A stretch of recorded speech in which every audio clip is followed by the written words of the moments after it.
రోజు ఎమ్మెల్యే అయిన తర్వాత భీమాస్ ప్యారడైస్ తిరుపతికి రావాలని చెప్పి కోరగా నేను ఎమ్మెల్యే గారు ఏదో అర్జెంటుగా రమ్మంటా ఉన్నాడని చెప్పి నేను కార్ బుక్ చేసుకొని అక్కడికి వెళ్ళడం జరిగింది.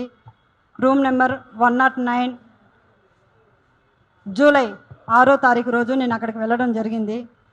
అక్కడ ఎవరూ లేదు, ప్రశాంతంగా ఉండింది. ఎమ్మెల్యే గారు మాత్రమే రూమ్లో ఉన్నారు. నేను వెంటనే రూమ్లోకి వెళ్ళడం నా పైన బలాత్కారానికి పాల్పడిన తర్వాత నేను అతనికి లొంగిపోవడం జరిగింది. జరిగిన తర్వాత ఈ విషయం ఎక్కడైనా బయట చెప్పావంటే నేను చంపేస్తాను, నీ కుటుంబాన్ని చంపేస్తాను అని చెప్పి బెదిరించడం జరిగింది. అందువల్ల నేను ఎవరికి చెప్పుకోకుండా నేను సైలెంట్గా ఉండిపోయాను. మళ్ళీ ఇంకొకసారి ఫోన్ చేసి నువ్వు కానీ రాలేదంటే నేను మళ్ళీ నీ కుటుంబాన్ని, నీ భర్తని చంపేస్తానని చెప్పి నన్ను బెదిరించడం జరిగింది. బెదిరించడం ద్వారా నేను మళ్ళీ అక్కడికి భీమాస్ ప్యారడైస్కి వెళ్ళడం జరిగింది. వెళ్ళిన తర్వాత నేను పూర్తిగా ఆయన్ని అవాయిడ్ చేస్తూ వచ్చాను. నేను అవాయిడ్ చేశానని తెలుసుకున్న అతను నాకు పదే సైకోలాగా నిమిషానికి ఒకసారి ఫోన్ చేయడం జరిగింది.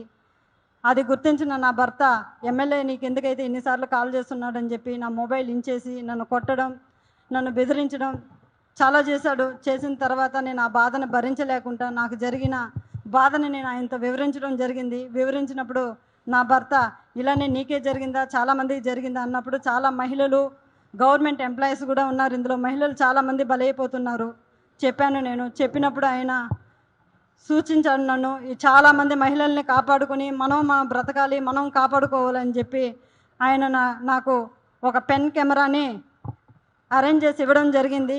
జరిగిన తర్వాత ఆగస్టు 10వ తారీఖు భీమాస్ ప్యారడైస్కు 1:30 వెళ్ళడం జరిగింది.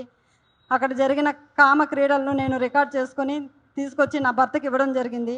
అటు తర్వాత నేను మంగళగిరి పార్టీ ఆఫీస్ గారికి, పెద్దబాబు గారికి, చిన్నబాబు గారికి ఇద్దరికి నేను తెలియజేయడం జరిగింది. వాళ్ళ ద్వారా మాకు పిలుపు వస్తుందని ఇన్ని రోజులు వెయిట్ చేశాము.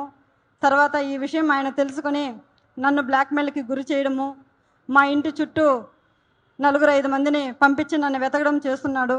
నాకు ప్రాణహాని ఉంది, ప్రాణ భయంతో నేను ఇక్కడికి రావడం జరిగింది. అంతేకాకుండా ఇలాంటి చీడ పురుగులు తెలుగుదేశం పార్టీలో ఉన్న రోజులు తెలుగుదేశం పార్టీకి మంచి పేరు రాదని చెప్పి బాబు గారికి తెలియజేస్తున్నాను. అయ్యా బాబుగారు, నేనేదో తెలుగుదేశం పార్టీని కించపరచాలని చెప్పి నేను ఇక్కడికి రాలేదు. అతని వల్ల నాకు ప్రాణహాని ఉంది, నన్ను నేను కాపాడుకోవాలని చెప్పి నేను ఇక్కడికి రావడం జరిగింది. ఇతన్ని కానీ మీరు వెంటనే సస్పెండ్ కానీ చేయలేదంటే నాలాంటి అమ్మాయిలు, చాలామంది మహిళలు శీలాన్ని కోల్పోయి బయట రాలేకుండా కుంగిపోతూ ఉన్నారు. మీరు అది గుర్తించి అతన్ని వెంటనే సస్పెండ్ చేయాలని నేను మీకు కోరుకుంటున్నాను. అంతేగాక మీరు కానీ సస్పెండ్ చేయలేదు, నేను, నా భర్త, నా పిల్లలు ఆత్మహత్య చేసుకొని చనిపోతాము మంగళగిరి పార్టీ ఆఫీస్ ఎదురుగా అని చెప్పి నేను మిమ్మల్ని కోరుకుంటున్నాను. శరణు మహాప్రభు చంద్రబాబు నాయుడు గారు, మాకు మీరే దిక్కు శరణు బాబు అని కోరుకుంటున్నాను.